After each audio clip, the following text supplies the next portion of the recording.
But without further ado, it is my pleasure to introduce our keynote speaker. Dr. Tieraona Lodog is a true pioneer in the field of integrative medicine. And we are so fortunate and proud to share that Dr. Lodog currently serves as the founding director of the Samueli.Institute's brand new Integrative and Functional Medicine Fellowship. Dr. Lodog is a mother, a mediator, a meditator, and probably mediator, massage therapist, midwife, herbalist, physician, educator, researcher, and tribal elder.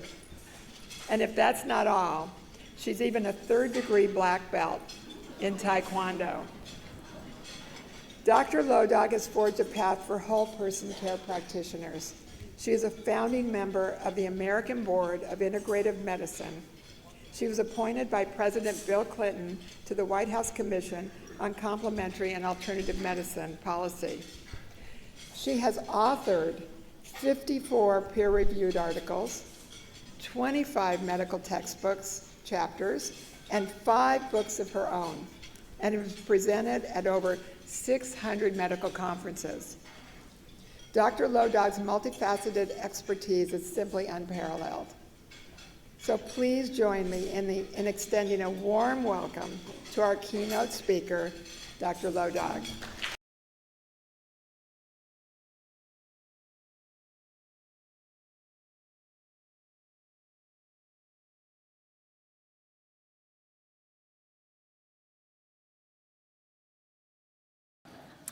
I want to thank Susan Samueli for all her generous gift and vision over such a long period of time that has given birth to this center, to this institute.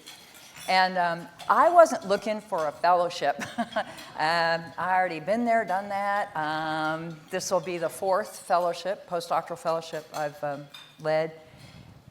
But I have to be really honest. I met Dr. Malik and fell in love. And I got to tell you, she's something else, isn't she? And so I'm just so thrilled to be here. And I'm putting a band together, see? And you heard a bunch of my band people over here today. A lot of friends and colleagues and teachers that I've known for a long time. Ashley Koff, I met her right when she was kind of coming out of her training, and she did your nutrition talk this morning, and I thought, oh my goodness, is that a rock star? And here we are all these years later, and she's going to be our course director for our nutrition program, and she's just amazing. And then you saw Ellie Cohen, who you got a little bit of her sense of humor this morning with the pantsuit comment. I know, I do not wear those anymore. Not when you might have to use the restroom. But, you know, her work in environmental medicine, she's an amazing rheumatologist. She's just an amazing rheumatologist. But what she knows now and has done in environmental medicine is really quite unparalleled, including, you know, being an expert witness in cases of environmental problems and disasters. Robert Benaktar, you heard him last year. And he's so cute, too. I mean, he's just, you know, I don't know. He's just amazing. He was here with migraines last year, and this talk today about aging gratefully was just, I love that. I love that whole presentation. I just was so amazed by it. And you know, and then learning about technology.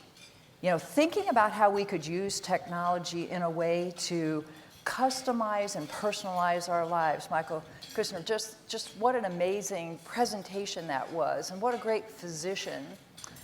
I loved our conversation around smell.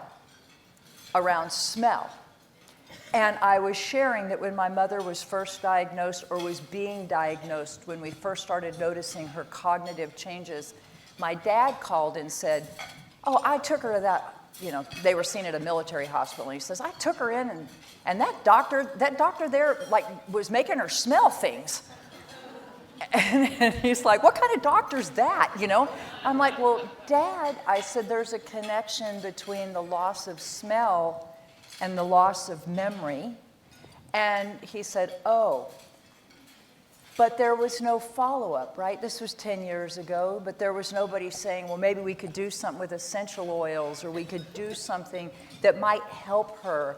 So I listened with such joy to this whole talk and conversation about the power of smell. And then for those of us who've ever loved a grandfather, whoever had a grandfather or a grandmother that we loved deeply, the presentation, not only the story of this man who wanted to give people the gift of smiles, but then his granddaughters bringing this together around purpose,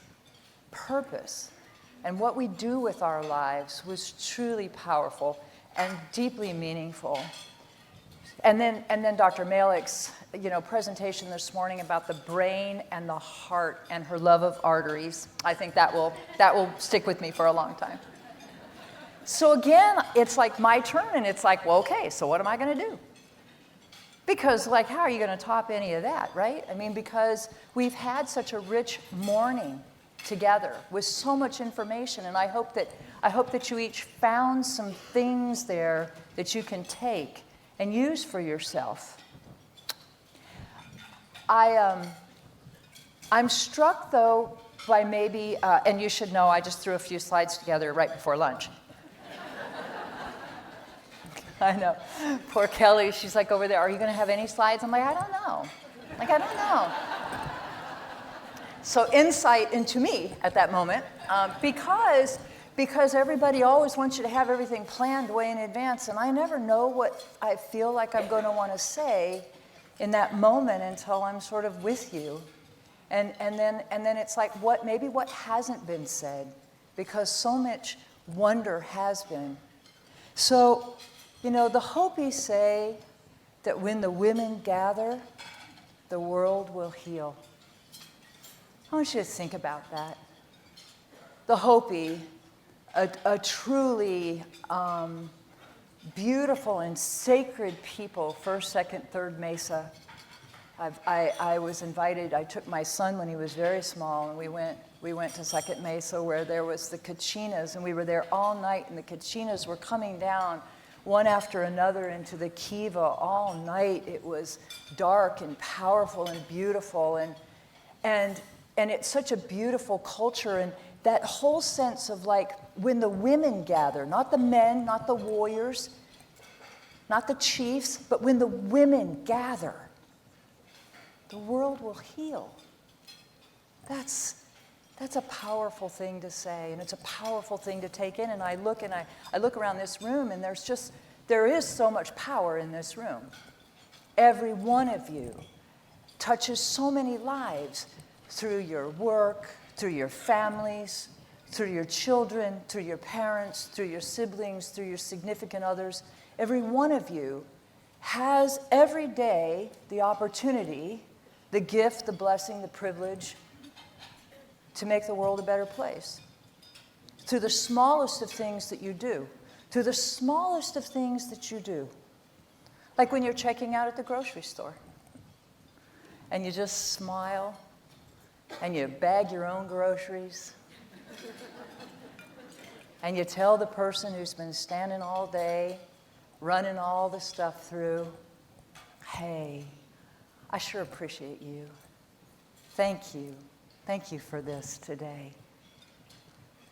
You might not think that that's a big deal, but what I will tell you is that every drop of kindness that we put into the ocean makes the ocean very full and rich.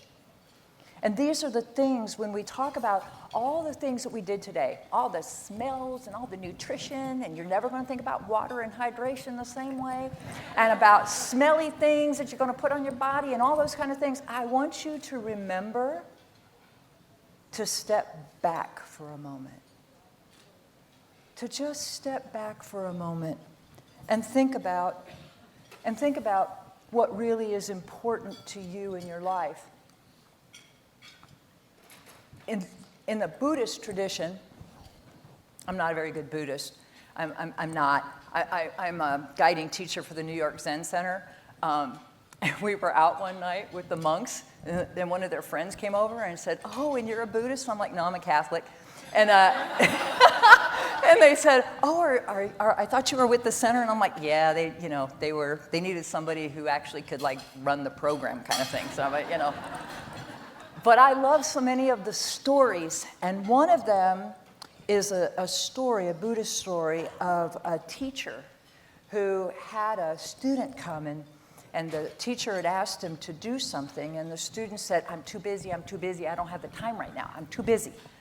And then a few weeks later, the teacher said to the student, could you do this for me, this little thing that he needed him to do? He says, I'm sorry, teacher, I'm sorry, I'm so busy, I just don't have the time. And the teacher said, take care of what must be taken care of. Take care of what must be taken care of, and then sit back and be honest. Do you really think you're going to live forever? Do you really think you're going to live forever? It hit me, even at a young age when I heard that, right? Because when you're young, you do kind of think you're going to live forever. And what that teaching was really all about is like all the things we say we don't have time for. We don't have time for exercise. We don't have time to make the meal. We don't have time to go spend with our friends. We don't have time to spend in nature. We don't have time. We're too busy. We have time. We don't have time. We're always going. And that teaching was take care of what must be taken care of, and then be honest. Do you really think you're going to live forever? What matters most to you? Why would you eat great? Why would you exercise? Why would you spend time out in nature? Why would you do those things? It comes back to the why. Everybody in this room, we learn new things. Don't get me wrong. But most of you could have sat down with a piece of paper this morning before we got started and say, what are the 10 things that you really need to do to stay healthy, to grow old? Most of you would have put exercise. Most of you would have put eat better, cut back on those carbs, stay hydrated, manage your stress, get a good night's sleep. Am I right? Should I make you all stand up? No, I don't want to do that because you're eating your meal. But how many, with just a show of hands, most of you would have gotten most of the things that you know you need to do to live a healthy life? Raise your hand. Okay. So the question always that I'm curious about for myself, too, is why don't we do it? Like, what gets in the way? So my thing is shopping and sweets. Full disclosure, right? Shopping. It's like, oh, yeah, And then you know when you've been through a stressful time because you look in your closet and it's still got a tag on it and you're going, I wonder what I was thinking. I wonder when I bought that. And my husband's really good now because when he sees me online shopping, he's like, how you doing, honey? You kind of stressed? I'm like, no. And then I'm like, well, because I don't actually like to shop and I have all the things I need, and I do it in some sort of way to pacify myself, to soothe myself, to calm myself. Anybody here ever have that? Okay. And the other one is sweets. Okay. We're coming back from London. Our daughter's having a kind of a meltdown. She was a very dramatic person, a very dramatic teenager. I love her. So complicated, so complex. Oh, my. And then we're sitting at LaGuardia before they did the renovation. It was like, what kind of airport is this? And anyway, we're sitting in this wing, and the flight's delayed. And I'm sitting across, and I'm talking to her, and we're delayed, and we're jet lagged. And I get up, and there's a Dunkin' Donuts. So I go over to the Dunkin' Donuts, and then they have calories on everything. Like, there's calories listed. And I'm like, oh, no. And then I'm like, okay, so I'll look for the one that has the least amount of calories, which actually maple frosted turned out not to be so bad, right? So anyway, I asked for the maple frosted and got a tea, and I came back, and my husband's like, you don't even like donuts. I'm like, yes, I do. And he goes, she's going to be okay, honey. And then I thought, yeah, I look for sweet things when things are hard. And then I think to myself, well, why? Well, because I like the sweet things in life. I like sweet things. And think about the way we use our language. It's the sweet things in life. You're such a sweetheart. What a sweet thing to do. What a bitter person. No, I mean, think of how we equate sweet with something that feels good inside. So now when I start looking for sweets, I'm like, I'm wondering if I'm feeling stress. I'm wondering if I'm needing sweetness in my life. I'm wondering where this is coming from. I'm wondering what's driving this. What I'm trying to say is that you can have all the information in the world. You can have a lot of, I have a lot of information. I've written a number of papers, written some books, done some stuff, few things. And still I have to step back and go, why am I making the choices I'm making today? Why am I making this choice instead of another choice? And I think that this is sometimes where we have to get at inside what's going on. If we want to transform our health, I believe it starts with something shifting inside of ourselves. It starts inside, not on the outside. It starts with us stepping back and with compassion looking at ourselves. I don't think of myself in a bad way when I want a donut. I don't think of myself, oh, you bad person, you want a donut. I'm thinking almost like a mother to a child. Oh, sweetheart. Oh, baby. Yeah. No, you don't need the donut. Maybe you need a hug, right? I mean, so this time is an interesting one. This notion of time and how much time you have. And this thing of purpose, this sense of purpose, and what we're doing with our lives. I love poetry and I love Mary Oliver. Listen, are you breathing just a little and calling it a life? I mean, are you breathing just a little bit and saying, this is my life, this is it? I mean, most of us want more in our life than just those little bitty breaths. And that's where it begins to get interesting for us as human beings. What is it in this precious life that you want that only you can do? I believe I was born and I have my own gifts, and they're my gifts, and only I was born to do those. Part of it is being a mother. I mean, I know that. And sometimes I've been ashamed of that. That's also an interesting thing when somebody says he wasn't wanting to hide his Jewishness. You know, it's like there have been times that I didn't really want to talk about being a mom, right? I'm there with David Eisenberg from Harvard and Brian Berman from the University of Maryland. There was a couple other, very high-powered people there, and we're up at Buffalo, I think, and it was a long time ago, and we were being on a panel, and then the person asked us, he said, okay, so you're all, very accomplished. Clearly, they were talking about one end of the panel. And they said, what do you want to be remembered for? So I was really glad I was down here at this end because I had a little time, right? Your mind is going, okay, what could I say that'll sound smart, that'll sound good, right. So everybody, all the men, had all their legacies and all the changes and everything. And it was so powerful. And it got to me, and I had all it worked out. It was all worked out in my mind. And then what came out of my mouth, not what I planned, I said, when I'm an old woman, I want my children to come to my bedside. And I want them to say, you were a good mother. And I said, that would just be like the most powerful thing that could happen in my life. And then I'm like, you played the mom card. You played the mom card. You're at a research place and you played the mommy card. And I was just like, and then I'm thinking, what have I done? And then, of course, nobody knew what to say because everybody felt uncomfortable. And I got that, I was a midwife, and I didn't think it was enough.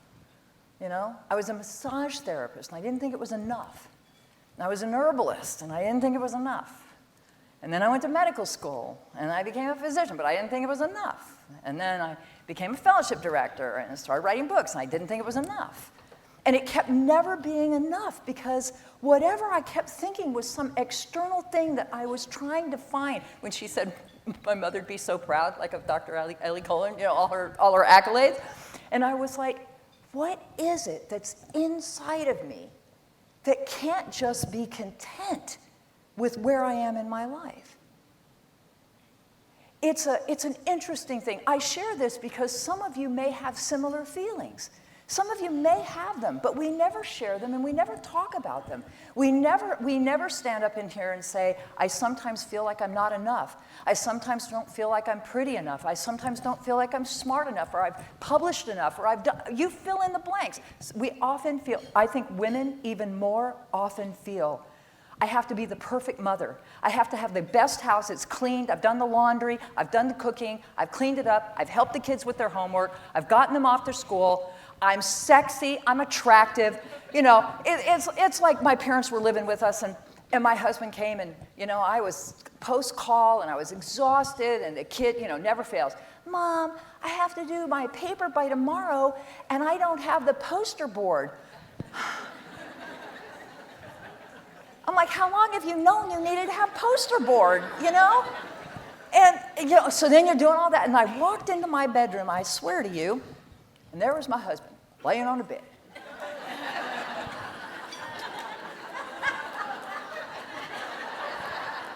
Hey, baby. And I remember looking at him, I'm like, are you out of your mind? And I'm like, I want you to know my idea of foreplay is you do the dishes, you cook the meals, and you get the dang poster board for the kid, He's so cute. He's like, I'm so sorry.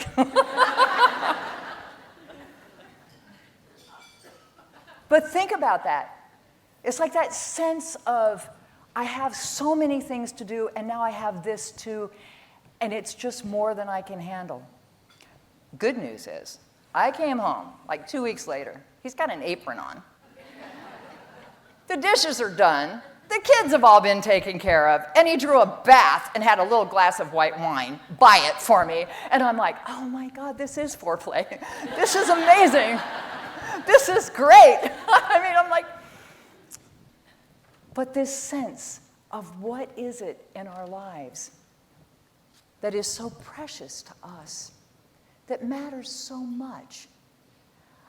For me, I think part of my own healing came when I started stepping back a little bit and getting a little bit more comfortable with the female part of myself.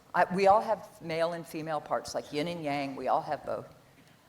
But like when Albert Einstein, no slouch himself, right, said, the intuitive mind is a sacred gift. Think about that. The intuitive mind is a sacred gift, and the rational mind is a faithful servant. So which word did he place? Sort of sacred gift and faithful servant. We have a society that honors the servant and has forgotten the gift. I've never heard it called men's intuition.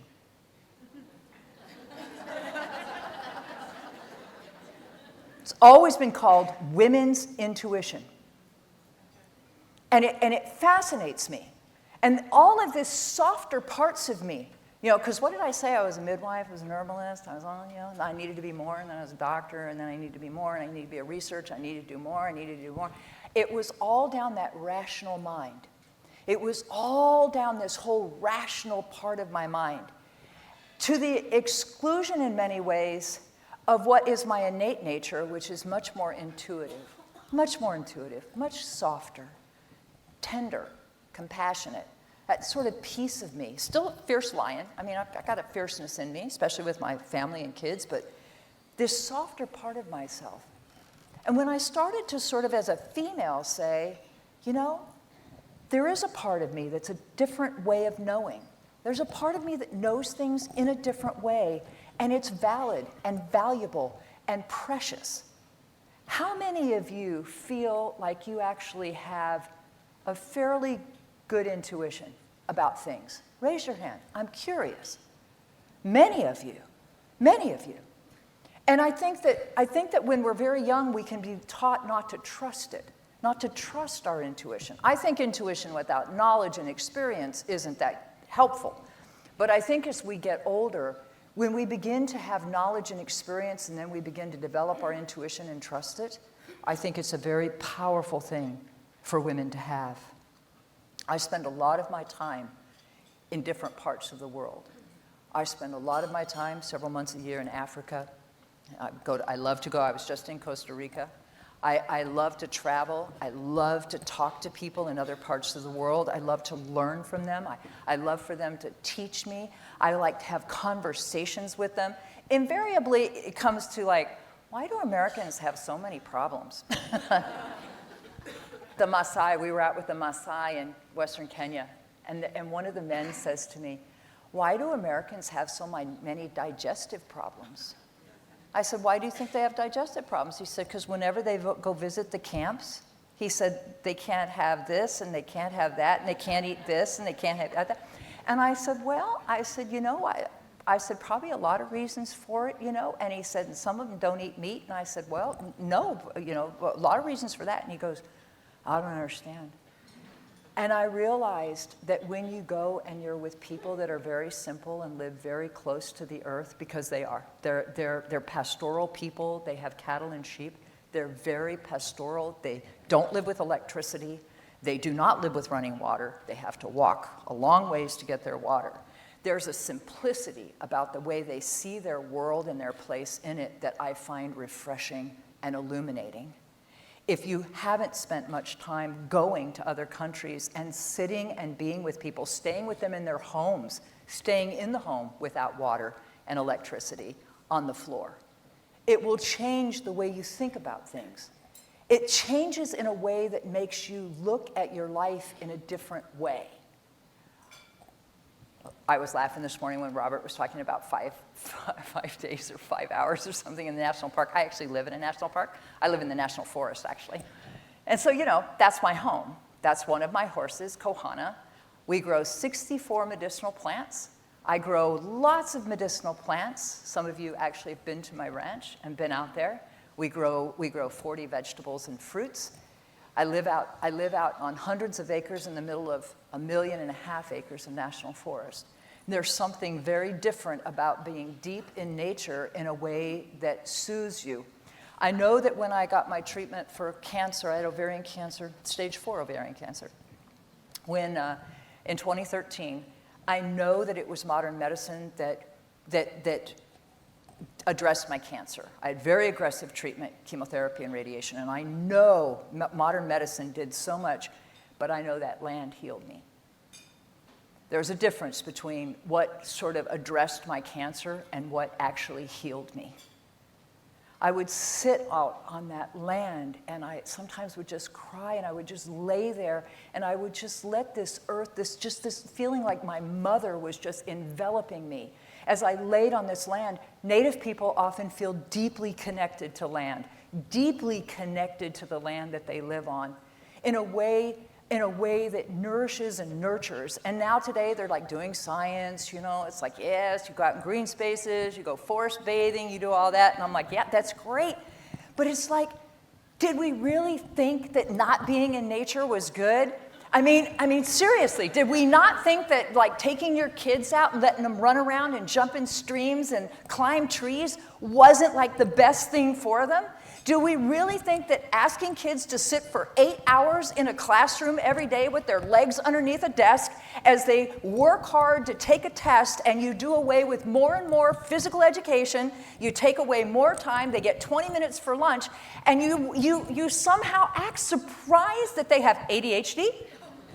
I'm sitting here going, who thinks this is a good idea? Who thinks this experiment with young children, especially young boys, is a good idea? They need more time to play, more time outside, more time climbing, more time just playing. Play. It's like, you know, our daughter, somebody created a play date for us. And I was like, I told my daughter, I'm like, what's a play date? She goes, well, Mom, like she's gonna come over and we're gonna play. I'm like, okay. So, who knew, right? Montessori school. So So there, the mom comes over, and I'm in my jeans and stuff because I'm cleaning the house, and she's like, well, what's on the agenda for today? And I'm like,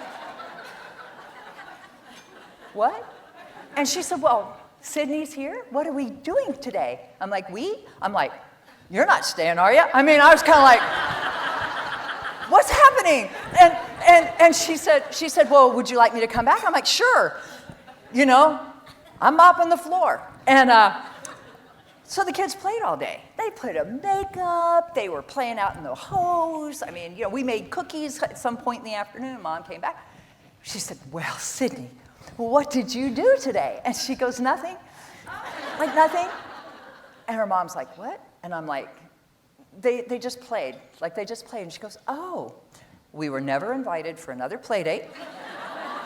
I'm sure I was blacklisted by the mommy patrol at school. But even the notion that on a Saturday, 7-year-old children needed to have a day that was planned instead of just having 7-year-olds just play. Like, go figure it out. Like, go figure that out. Well, Mom, there's nothing to do. I'm so sorry. Go figure it out. I mean, you know, some of this sometimes for me seems like we're just making things harder than they have to be. We're making things more complicated than they have to be. Have a dog, have a pet. You knew I'd have to show my dogs. Okay, come on. My kids are always like, how come you got pictures of dogs and not us? I'm like, because they're better behaved. That's where I live. That's the wintertime. Animals, wow. Anybody out here have an animal that, like, it's like a soulmate? Anybody? Anybody? Yeah, yeah. My dad told me that the reason that we always had dogs, I'm 65, we've never not had a dog. In my whole life, I've never not had a dog. And my dad told me when I was a teenager that the reason that we always had dogs is because I want you to know that you can love something with all of your heart and watch it die and fall in love all over again. That the heart has an endless capacity to love. He said that's what animals teach us because we know that we're going to live longer than they do. Those are also my animals. That's Zoe on the left. And that was Jabari and Omari. She's going to have new cubs this year. She mated with Thor. And that's Hercules, who even after months of not eating is still fat. He's a gordito. I mean, he's just so big. We have 13 bears on our land. And you know, I was talking to one of the forest guys, and he's just like, you know, you have so many bears here because we show him the cameras. You know, he likes to come by and see what we got on the cameras, you know. And he said, I think it's because they feel this is such a peaceful place. I think it is a peaceful place. The spirits of that land are very old, and they want you to sing to them. They want you to sing to them. When's the last time you sang? When's the last time you just went out in the forest and sang a song? A week? Yesterday? How many of you sing in the shower? How many of you dance like nobody's watching? I knew you would. I could tell by the hat.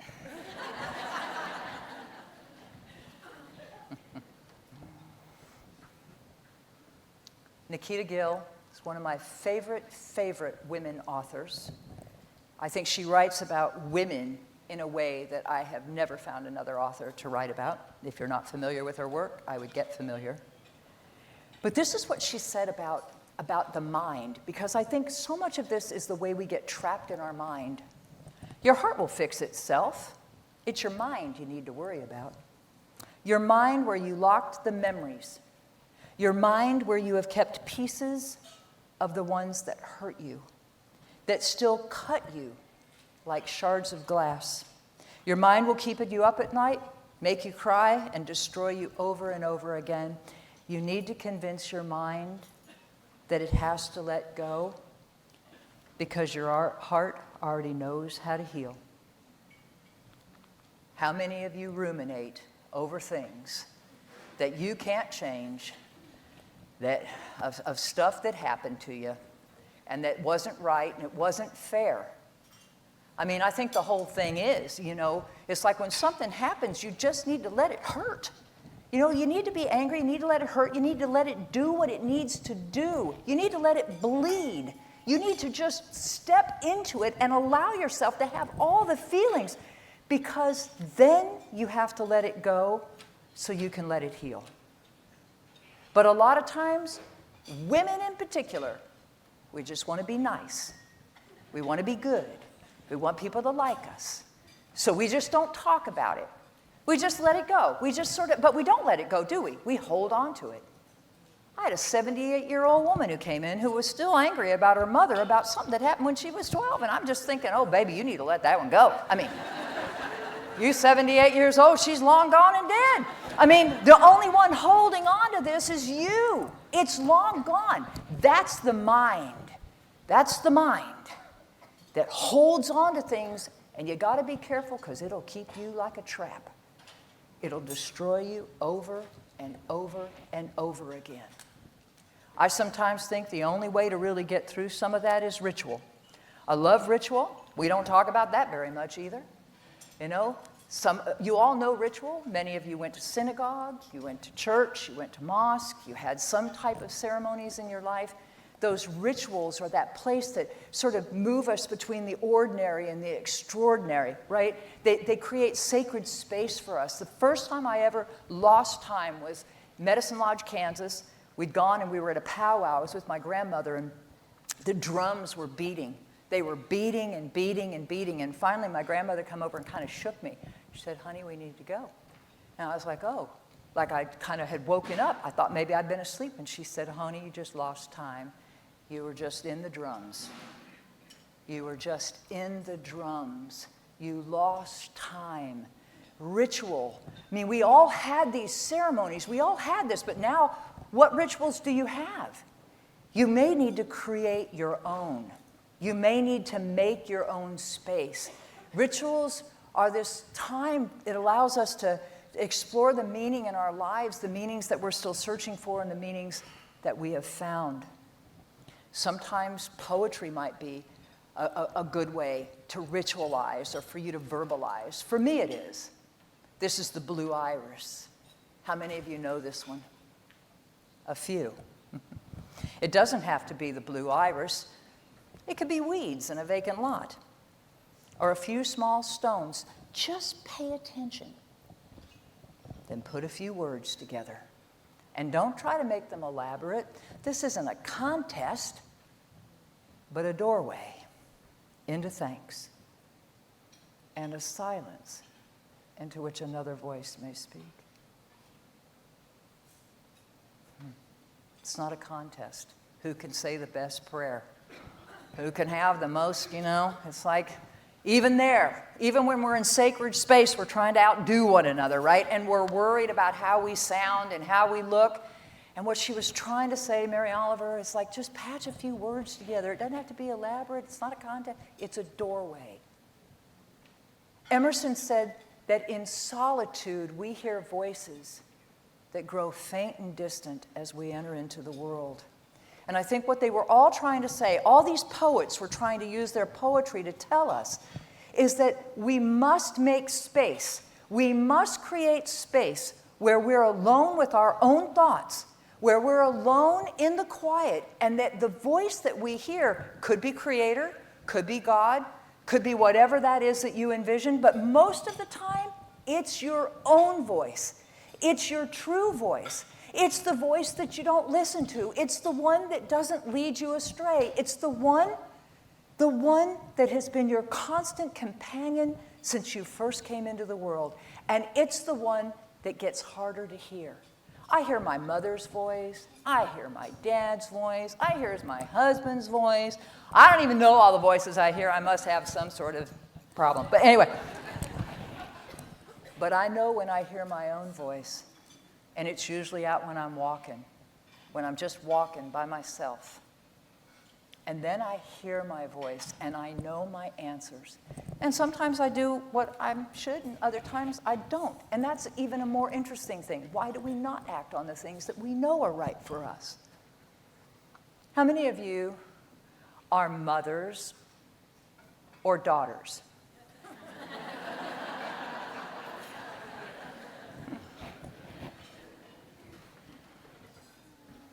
Father. This is written to fathers. And this is for all the mothers and daughters, because we all had a mother. Every one of us. Some of us have given birth to children in this life, but all of us had a mother. Every one of us came from a woman who brought us into this world. Fathers, do not let your sons forget where their essence was just formed. When their bodies were most vulnerable, they were protected by the womb of a woman.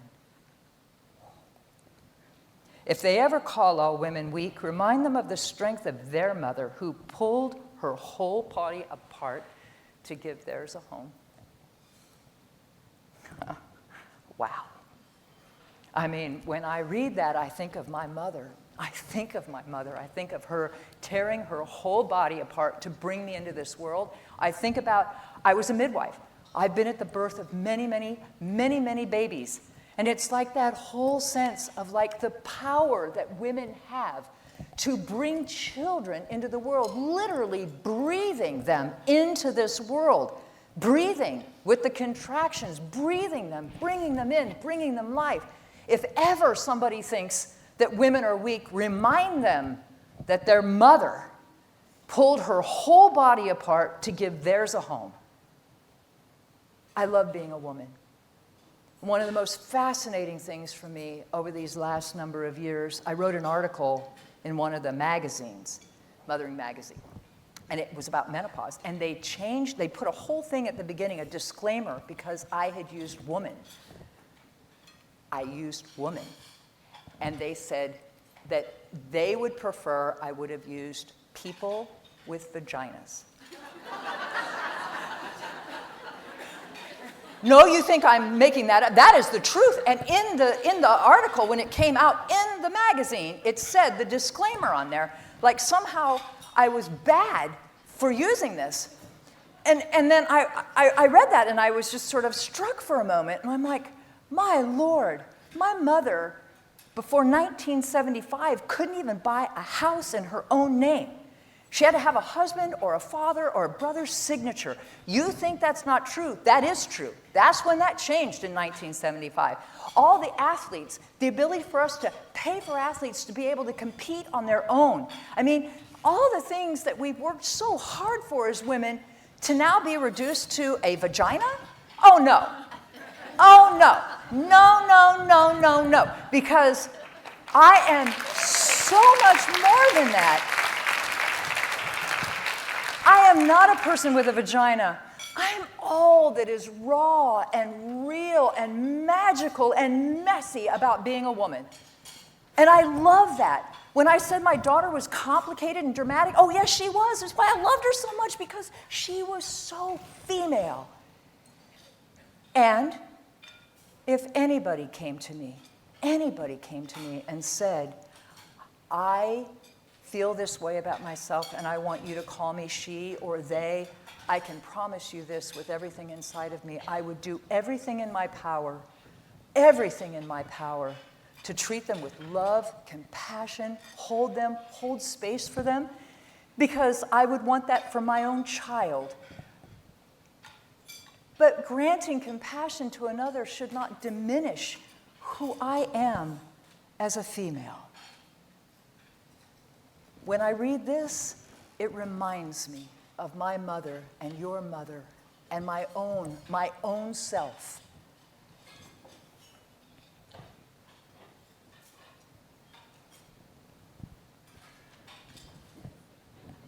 I don't know. It won't move. I think it says I'm done. Because, it's a good place to end. But maybe somebody could advance it, because my little thing. Yeah, I went on a tirade, and the gods are now mad. And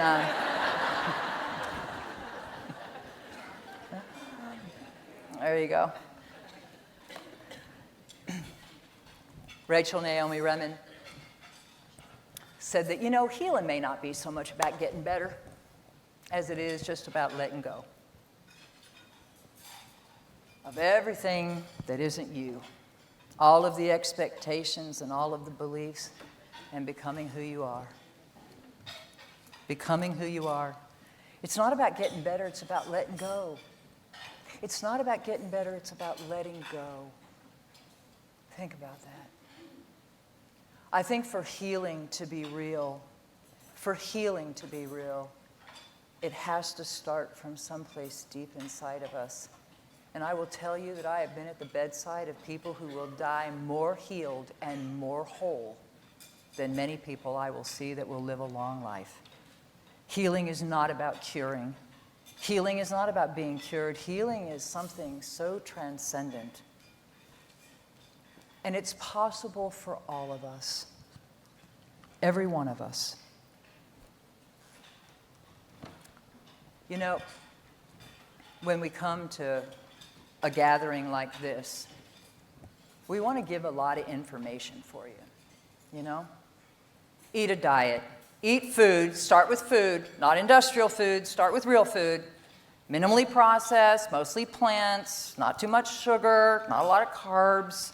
Organic, local, humanely raised. Avoid endocrine disruptors. No, I'm serious. Move. Nike did it. Just do it, right? Whether you cycle or you do yoga or you do long walks, you dance, you lift weights, whatever it is you do, do it and do it all the time. Do it every day. Don't do it 3 days a week for your 30 minutes. Just do it every day. Make it a part of your life. Park your car way at the end of the parking lot and walk into the store, right? Be tech smart. Be connected. Make it personalized. It's great, you know? But don't answer emails 2 hours before bed, and give yourself a day of rest. And while we mention rest, sleep, everybody talks about sleep. Hey, sleep is great, but you have to rest. Even the animals of the field were given a day to rest. Everything needs rest, just rest, a day of rest. So sleep and rest. Meditate, it's good for you. Gives you more space between your thought and your reaction, right? So when somebody cuts you off in traffic, which I see they do a lot out here in your part of the world, it's like there's that spaciousness between your feeling and then your response. Meditation is a game changer for everybody. I don't care who you are, meditation's amazing. You know, most of you should probably take some extra magnesium, a little omega-3s, and some vitamin D, okay? I mean, if you like turmeric, go for it. But I mean, most of us need a little bit more mag, we need a little bit more vitamin D, and most of us need more omega-3s. I know we had a big thing of salmon, but a third of Americans never even eat seafood. Okay, so omega-3s are good, tamp down your inflammation, good for your heart, good for your brain. Get your omega-3 level checked. You want it between 8 and 11%. If it's like 4, like mine was, you might either want to eat more fish or get a fish oil supplement, right? I mean, magnesium, if you have migraines, you have diabetes, you've got any kind of neurological something going on, magnesium's even more important, and vitamin D is crucial because you need it for everything, including your immune cells. Honor spirit. I didn't see that on the list today. Honor mystery. Honor the mystery. Honor spirit. You know, embrace that there's something beyond us. Embrace it, however you define that. Everybody defines it different, but spirituality to me is just a sense of connectedness to something outside of yourself, something beyond you, something that is outside of ourselves. It's what gives you meaning and purpose. Spirituality is what gives you meaning and purpose.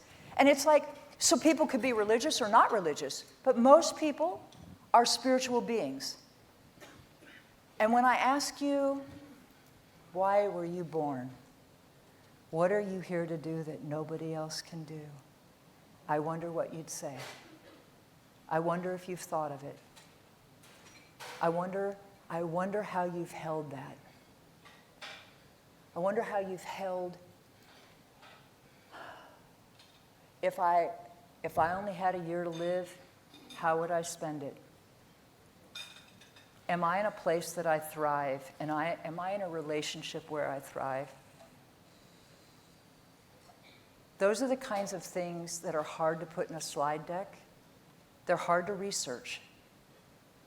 They're hard to put lots of references to. They're hard to even have a conversation about. And yet, for me, they're the most powerful parts of my interactions with my patients that I've ever had. I shared recently at a conference Ashley and I were at. I think I did. But I'd had a woman that had come in a number of months before, and she was there because she was having blood sugar problems.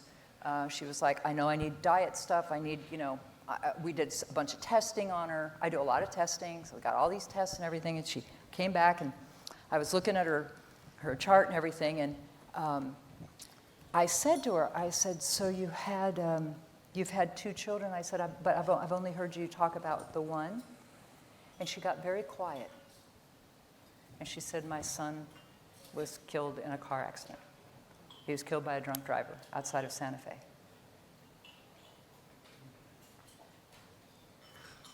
And I just kind of sat with that for a minute. And then I said, how is that for you? And she kind of looked at me and she goes, well, I know I'm not taking really good care of myself. And I know, and that's why I'm here. I'm here because, I need to start getting in better shape. And I know. So I'm so sorry that happened to you. How are you doing? I'm really angry. That guy, he'd already been arrested for drunk driving. He killed my son. My son was just like, he was so young, he was so healthy, and he just was gone. I'm so angry. I'm like, yeah.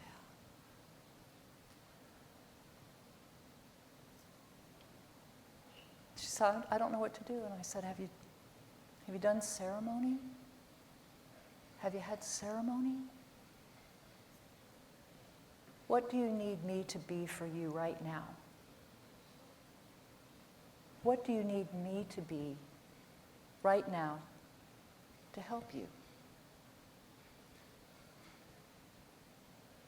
I share that story because I had all of her lab tests, her micronutrient testing, I had her genomics, I had her DNA methylation, we had her gut microbiome. We had all these tests. And I can tell you this, that what she needed in that moment and what she needed me to be was not talking about her blood sugar or what probiotics might help her gut. She needed ceremony, which we did outside on our own time. So I'm going to leave you just with this, as I've rambled this whole time, is that life is so beautiful and so complicated and so magical and so hard and so easy.